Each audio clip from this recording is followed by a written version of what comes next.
Sejam bem-vindos à nossa primeira aula de anatomia, onde nós iremos falar um pouquinho mais das articulações do nosso corpo e as suas principais formas de classificação.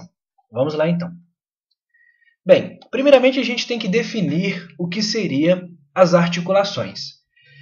Essas articulações ou junturas são regiões especiais do nosso corpo onde dois ou mais ossos se articulam, ou seja, são unidos, estabelecem uma comunicação por uma série de estruturas que vão auxiliar nesse processo de união. Então é onde dois ou mais ossos irão se unir, irão se encontrar, porém existe uma série de estruturas que vão auxiliar, estabilizar esse encontro entre essas duas superfícies ósseas. Tudo bem, pessoal? E essas articulações são extremamente importantes, junto com todos os nossos músculos, para a realização dos movimentos, desde os movimentos mais simples do nosso corpo, como também os movimentos mais complexos. Sem as articulações ou sem essas junturas, nós não poderíamos realizar quaisquer tipos de movimento, ou então nossos movimentos seriam muito limitados. Então, basicamente, isso aí seria apenas uma definição, mais formal do que seriam essas articulações ou junturas que a gente precisa entender. Bem, agora, o mais importante que a gente tem que entrar em um acordo é que existem diversos tipos de classificação para as articulações. E aqui nós vamos classificá-las de acordo com o seu movimento. Então vamos lá. De acordo com o movimento das articulações, nós temos três classificações. Nós temos as articulações fibrosas, as articulações chamadas de anfiartroses e as articulações sinoviais, também chamada de diartrose. Bem, as articulações fibrosas também podem ser chamadas de sinartroses. E essas articulações são articulações imóveis, ou seja, elas praticamente não vão permitir nenhum tipo de movimento. Tudo bem? As articulações anfiartroses já fica entre as articulações fibrosas e as sinoviais. As anfiartroses são articulações que nós chamamos de semimóveis, ou seja, essas articulações permitem algum tipo, algum grau de movimentação, ok? Exemplo, a coluna vertebral, entre os corpos das nossas vértebras, existem ali uma cartilagem que é do tipo anfiartrose, que é o disco intervertebral, e permite uma certa mobilidade da coluna vertebral. Tudo bem? E por último, nós temos uma das articulações mais importantes do ponto de vista clínico para a gente, que seriam as articulações sinoviais, que também são chamadas de diartroses. Essas articulações, gente, são as mais importantes porque elas permitem os movimentos mais amplos, os movimentos mais complexos do nosso corpo e do nosso organismo. Tudo bem? Essas articulações sinoviais ou diartroses têm uma série de elementos que a gente vai discutir ao longo dessa e das próximas videoaulas. Ok? Então essas são as três classificações básicas de acordo com o movimento. Existem classificações, por exemplo, de acordo com o tempo de permanência da cartilagem. Existem, por exemplo, cartilagens permanentes, existem cartilagens temporárias e existem algumas outras formas de classificação. Então essas são as que nós precisamos tomar como precaução o entendimento dessas classificações. Então vamos entender cada uma delas separadamente. Vamos então entender primeiramente as articulações fibrosas, que também são chamadas de sinartroses. Bem, essas articulações elas vão estar envolvendo ossos que estão em contato quase direto, ou praticamente direto, separados apenas por um pequeno sulco ou algo desse nível. Como, por exemplo, os ossos do crânio. Ali a gente lembra que os ossos do crânio eles estão bem unidos, bem juntos. Tá? E esses ossos do crânio eles se unem por meio dessas articulações fibrosas ou sinartroses. Dentro dessas articulações sinartroses, nós podemos subdividi-las em três classificações. Nós podemos ter as suturas, que vai estar presente praticamente nos ossos do crânio. Nós também podemos ter as sindesmoses, que são membranas que existem em pontos específicos do corpo. E nós temos as gonfoses, que estão presentes entre os nossos dentes e os processos alveolares da maxila e da mandíbula que formam um receptáculo para esses nossos dentes. Ok? Então vamos ver cada um desses subtipos de articulações fibrosas. Bem, Aqui nós vamos falar da sutura. A sutura, então, é uma sinartrose que é localizada basicamente nos ossos do crânio. Então, basicamente, apenas os ossos do crânio que vão apresentar essa sutura, onde esses ossos eles estão unidos muito próximos uns aos outros, estão firmemente unidos por essas suturas. E aí existem diversas formas de suturas. Por exemplo, existem as suturas planas. Um exemplo é a sutura internasal, entre o osso nasal direito e o osso nasal esquerdo. Existe uma sutura escamosa, por exemplo, entre o osso parietal e o osso temporal. A tão famosa sutura escamosa do osso temporal.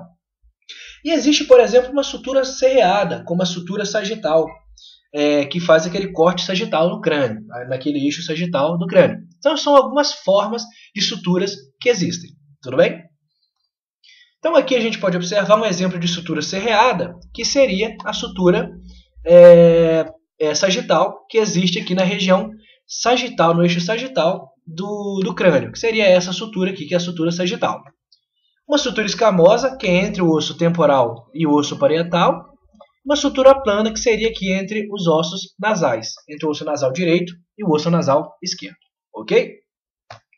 Bem, aqui eu trouxe uma observação sobre as fontanelas, que popularmente são chamadas de moleiras, que nada mais é que um espaço membranoso que separa os ossos do crânio de um recém-nascido, de um RN. Ok?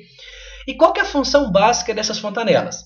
Primeiramente, é permitir a passagem da cabeça do bebê pelo canal vaginal durante o momento do parto. Então, naquele momento ali, é necessário ter uma certa maleabilidade entre esses ossos do crânio para facilitar essa passagem, para diminuir o atrito com o canal vaginal da mulher que está tendo o bebê. Ok?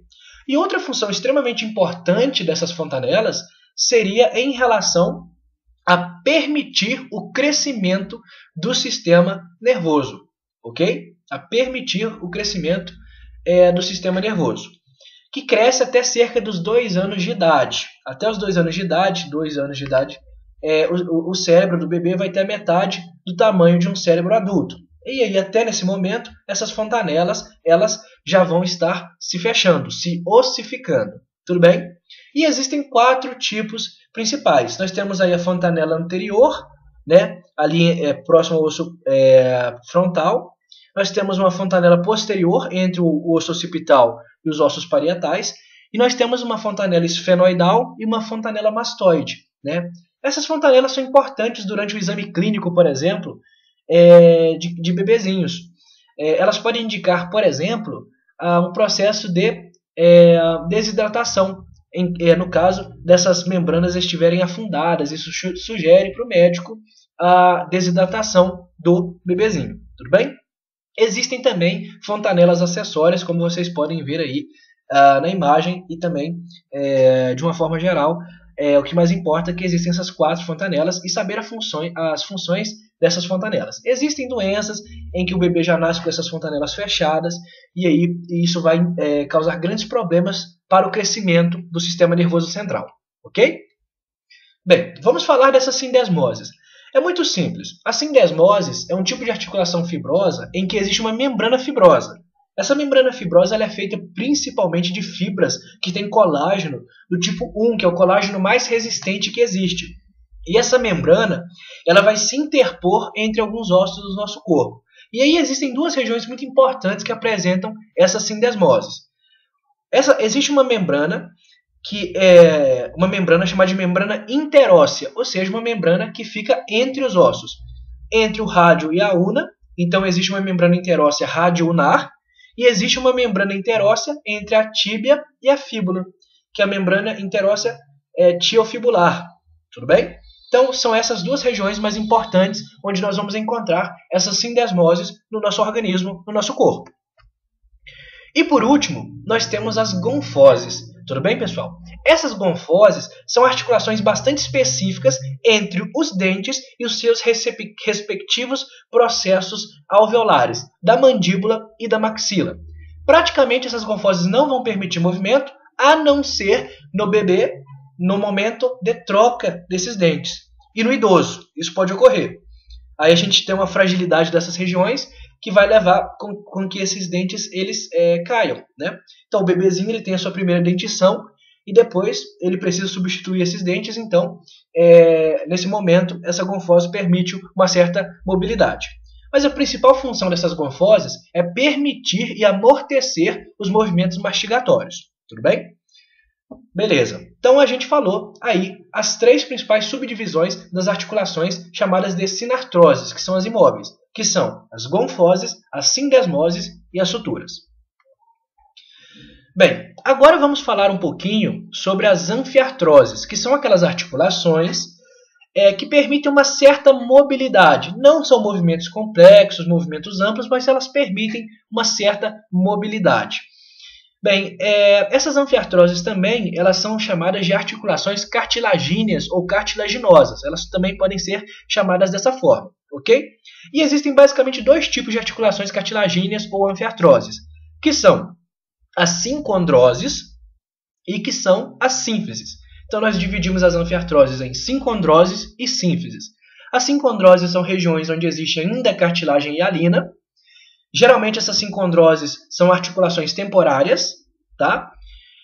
E as sínfises é onde nós temos cartilagem fibrosa, que tem muito colágeno do tipo 1, principalmente, ok? Então vamos dar exemplos de onde nós encontramos sincondroses e sínfises. Bem, nós vamos encontrar sincondroses como grande exemplo, são a articulação entre as costelas e as cartilagens costais. E essas cartilagens costais, devemos lembrar aos senhores que sim, elas vão inserir-se no osso externo. Tudo bem? Então, a articulação das costelas com as cartilagens costais é um exemplo de sincondrose, onde a gente tem ali uma cartilagem hialina. Demais, a maioria dessas sincondroses são temporárias, ou seja, elas são ossificadas, substituídas ao longo do tempo por processos de ossificação endocondral, que é um tipo de ossificação onde nós temos um molde de cartilagem e a partir desse molde de cartilagem e sinalização celular vai haver migrações de células que irão fazer com que haja um processo de ossificação a partir desse molde de cartilagem. Tudo bem? Então, esse é o grande exemplo de sincondrose no nosso corpo.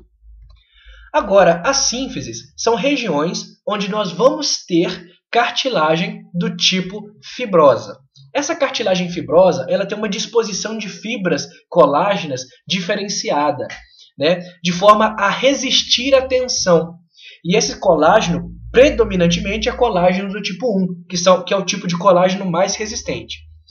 Então, é basicamente um disco de cartilagem. E existem duas regiões que são muito famosas do nosso corpo, que apresentam essas sínfises, né? E o primeiro exemplo que eu vou citar para vocês será aqui na região da coluna vertebral. Aqui nós estamos vendo aqui algumas vértebras, e entre essas vértebras a gente pode perceber que existe um pequeno disco de cartilagem. Essa cartilagem é uma cartilagem fibrosa, ou seja, uma sínfise. O nome desse disco entre as vértebras é um disco intravertebral. Esse disco intravertebral ele fica entre as vértebras de forma que ele tenta amortecer todos os movimentos e impactos que são gerados sobre a coluna vertebral. Tudo bem? Esse disco ele tem duas regiões, que é uma região mais externa e uma região mais interna, chamada de núcleo pulposo.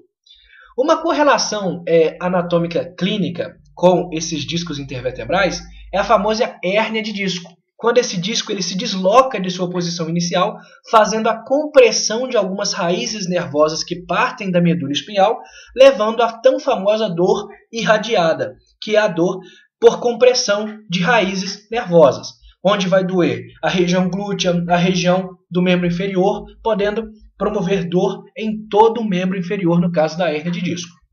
Outra região muito importante que existe uma sínfise é a sínfise púbica, que é uma articulação entre os tubérculos púbicos dos ossos do quadril, né? O isquiático, direito e esquerdo, eles vão se articular na região anterior por meio dessa região aqui chamada de sínfise púbica, que nada mais é que um disco fibroso, ou seja, uma cartilagem fibrosa que se interpõe entre esses tubérculos púbicos, formando aí os ossos, compondo os ossos do quadril. Então, basicamente, são esses os tipos de articulações anfiartroses. As